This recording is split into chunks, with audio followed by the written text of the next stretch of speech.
Hola a todos, hoy vengo a explicarles un poco sobre el tema de mi trabajo acá, que lleva por título Régimen disciplinario y los delitos contra la administración pública en Colombia, lo que todo ciudadano debe saber.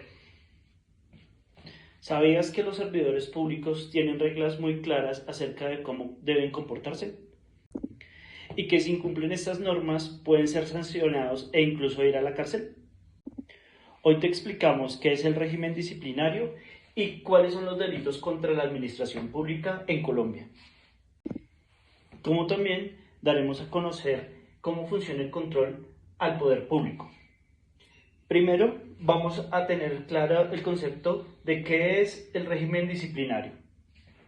En este caso, en nuestro país Colombia. El régimen disciplinario controla la conducta de los servidores públicos y sanciona las faltas por incumplimiento de funciones o abuso del cargo mediante suspensiones, multas o destituciones.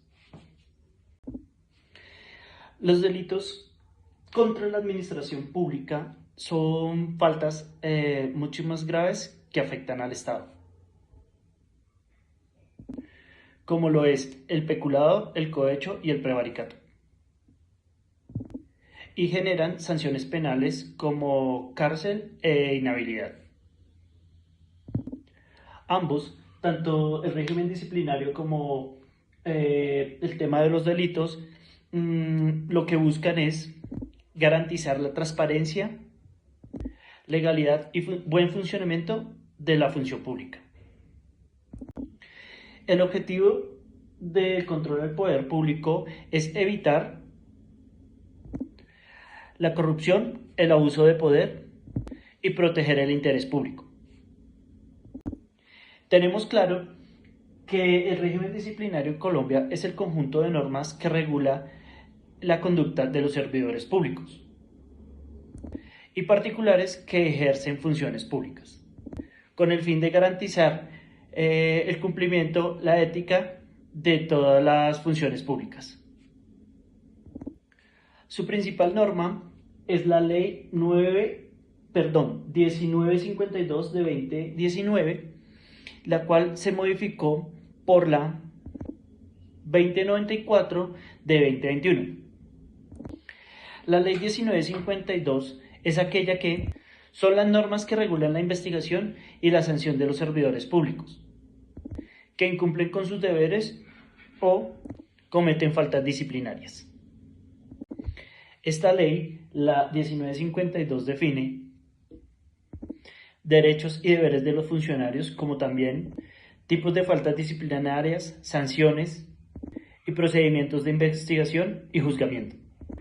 Pero esta ley se modificó por la 2094 de 2021, la cual se hizo para fortalecer las funciones de la Procuraduría y adaptar el proceso disciplinario a estándares internacionales.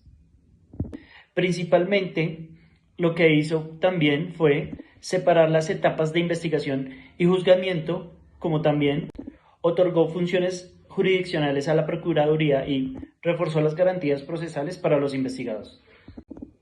Con respecto al tema del control del poder político, también encontramos los tipos de faltas, las cuales se dividen entre graves, gravísimas y leves, como también el tipo de sanciones, las cuales son amonestación, multa, sanción y destitución.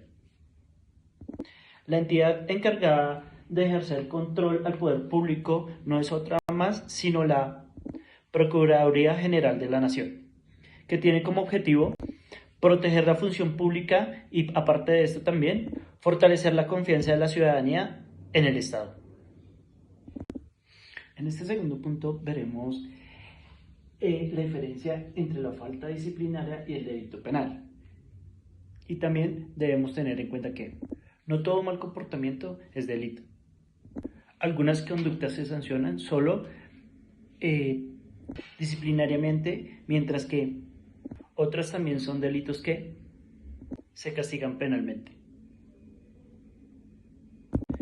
La principal diferencia de la falta disciplinaria es porque afecta el cumplimiento de los deberes del servidor público, mientras que el delito penal viola la ley y afecta a la sociedad o al Estado.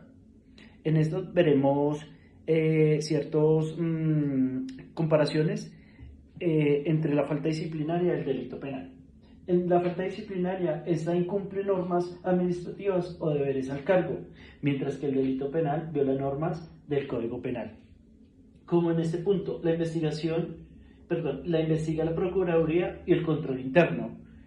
Más sin embargo, en esta la investiga solo la Fiscalía. En la falta disciplinaria se generan sanciones administrativas y en el delito penal se generan penas judiciales. Con respecto a las sanciones, esto tiene suspensiones, multas o destituciones, y en el delito penal es cárcel, multas e inhabilidad.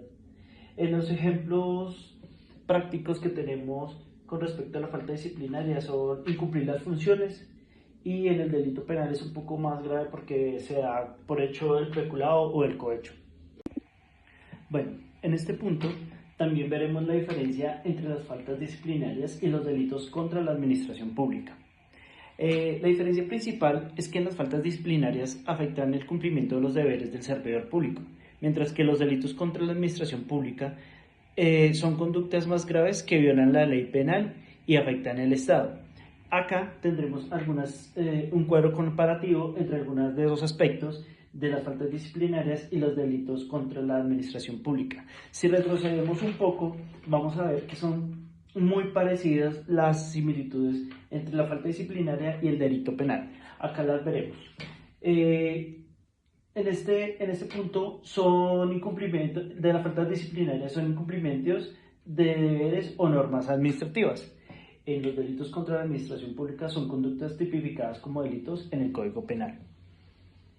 En las faltas disciplinarias la investiga la Procuraduría o el Control Interno, al igual que, o mejor dicho, en los delitos contra la administración pública la investiga la Fiscalía. En este caso, de las faltas disciplinarias se generan sanciones administrativas. En los delitos contra la administración pública son sanciones penales. Los ejemplos de las faltas disciplinarias en este caso es incumplir funciones, y los delitos contra la administración pública son parecidos al anterior, que son peculado o cohecho. Las sanciones de las faltas disciplinarias vienen siendo la suspensión, la multa o la destitución, al igual que anteriormente los delitos contra la administración pública, las sanciones son la cárcel o las multas e inhabilidad, como también en los delitos que habíamos hablado anteriormente, los delitos penales. En ambos casos, lo que se busca es proteger la transparencia y el correcto funcionamiento de la administración pública. En este punto veremos algunos ejemplos de delitos contra la administración pública. Ya habíamos hablado en el punto anterior un poco sobre esto, pero sabemos que estos delitos afectan la confianza en el Estado y perjudican a toda la sociedad. Por eso, en este punto veremos algunos ejemplos, como, por ejemplo, el peculado, que refiere a apropiarse de dinero o bienes del Estado.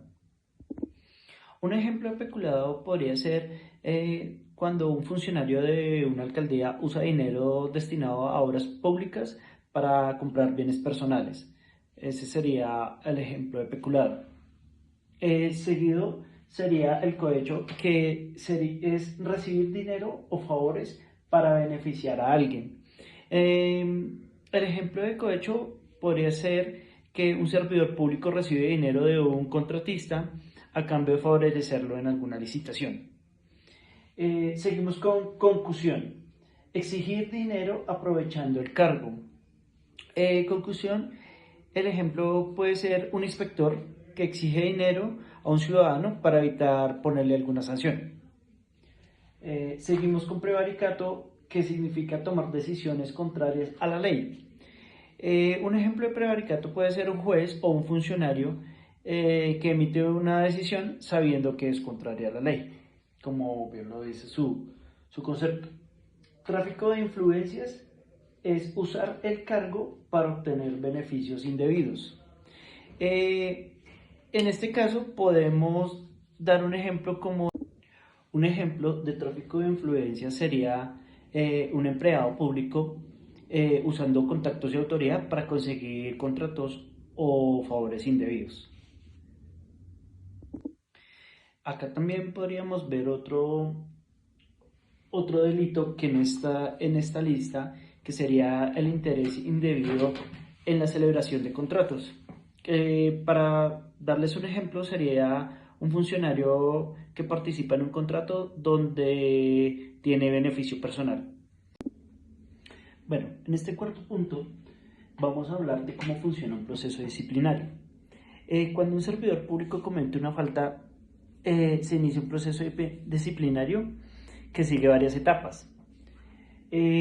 Como nos damos cuenta en este diagrama, bueno, también se me queda por fuera otro delito que tampoco está dentro de este listado, pero que me parece importante mencionar, es el abuso de función pública. Este es un ejemplo de que básicamente un funcionario utiliza su cargo para beneficiar a familiares o amigos en procesos oficiales. Estos serían todos los delitos o ejemplos de todos los delitos contra la administración pública que hay por este momento para este trabajo. El proceso disciplinario en Colombia se organiza en etapas y en fases de la siguiente manera. La etapa de instrucción, que es la etapa del procedimiento disciplinario en la que se investigan los hechos para determinar si existe una falta disciplinaria y quién es el responsable. En esta fase se recolectan pruebas, se escuchan testimonios, se revisan documentos y se analizan los hechos investigados. Claro, también tiene, aparte de eso, o esa recolección de información, tiene tres fases, que las cuales son indagación previa, investigación disciplinaria y pliego de cargos. Indagación previa es, o mejor, en la indagación previa se verifica si existe una posible falta disciplinaria. En la investigación disciplinaria se recopilan pruebas e identifica el posible responsable. Y en el pliego de cargos se formulan oficialmente los cargos al investigado. Su objetivo es reunir suficiente información para decidir si se formulan cargos o se archiva el proceso. Eso es el objetivo general de esta etapa con sus fases. Como dice acá, busca investigar los hechos y reunir pruebas. Esa es la finalidad de la etapa de instrucción. Ok, luego de esto seguimos con la etapa de juzgamiento. Esta etapa es la que analiza la información y las pruebas recopiladas para tomar una decisión sobre la responsabilidad del investigado. Como nos damos cuenta, acá tiene sus diferentes como pasos o cosas que tiene en cuenta, que son, se estudian los cargos y descargos, se valoran las pruebas, se garantiza el derecho a la defensa y se emite el fallo disciplinario, sea una sanción o una absolución. Seguido de eso, tiene sus diferentes fases, que son descargos y práctica de pruebas, alegatos, fallo disciplinario y recursos. Lo que significa los descargos y la práctica de pruebas es que el investigado ejerce su defensa y presenta sus pruebas, como tal lo dice. Los alegatos son las partes que presentan sus argumentos finales, como tal. El fallo disciplinario se decide si hay sanción o absolución, como ya habíamos hablado acá, y los recursos es la posibilidad de apelar o solicitar una revisión de la decisión. Como nos damos cuenta, lo que busca es decidir si el investigado es responsable o no. O sea, ya en esta fase de juzgamiento ya sabemos pues si, como ya lo hemos mencionado varias veces, si hay sanción o absolución del caso del funcionario en este caso. Bueno, en este quinto y último punto tenemos la reflexión final y el llamado a la ética. Como nos damos cuenta, o como su nombre lo dice, es una reflexión, Y pues podemos pensar que la corrupción no solo afecta a las finanzas públicas, también destruye la confianza ciudadana. Como futuros profesionales y ciudadanos debemos promover la ética, la legalidad y el respeto por lo público. Y como dice acá, la integridad también se enseña, la ética empieza contigo. La ética pública es fundamental para garantizar que los servidores públicos actúen con honestidad, responsabilidad y transparencia en beneficio de la sociedad. El régimen disciplinario y los delitos contra la administración pública buscan prevenir abusos de poder, corrupción e irregularidades, fortaleciendo la confianza ciudadana en las instituciones del Estado. Cumplir las normas, actuar con integridad y respetar el interés general son pilares esenciales para la administración pública justa, eficiente y comprometida con el bienestar colectivo. No olvidemos que también priman los valores de casa y el ser cada uno como persona. Hasta aquí dejamos este trabajo. Espero obtener excelente nota y bueno, que les haya gustado.